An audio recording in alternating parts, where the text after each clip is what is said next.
सौतनिया मरने मत छै कब्जा से बाहर पते छै सौतनिया मरने मत छै दै छै हमरा दुख जे कहल कै तोरा सुख देबो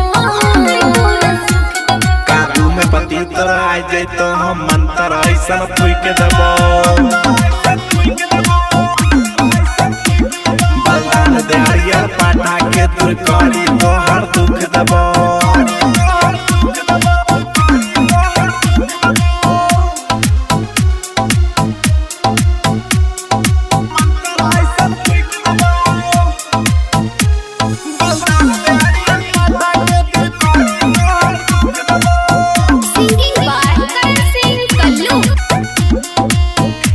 तोहर तोरा पर ध्यान गे रात भर में असर करतो देखिए कल बिहान गे सौतिन के तरफ ओ भाग छै बार बार हो देखे ले घूर के कितनो करिए सिंगार हो करे दे तैयार जंतर थोड़ा सा रुक देबो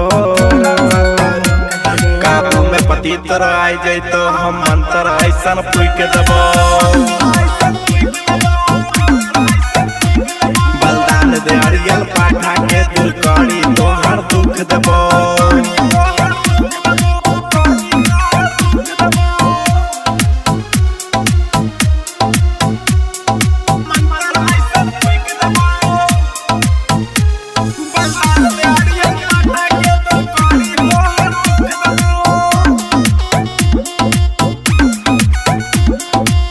कंटिन्यू दवा देबो जई है नहीं भूल गे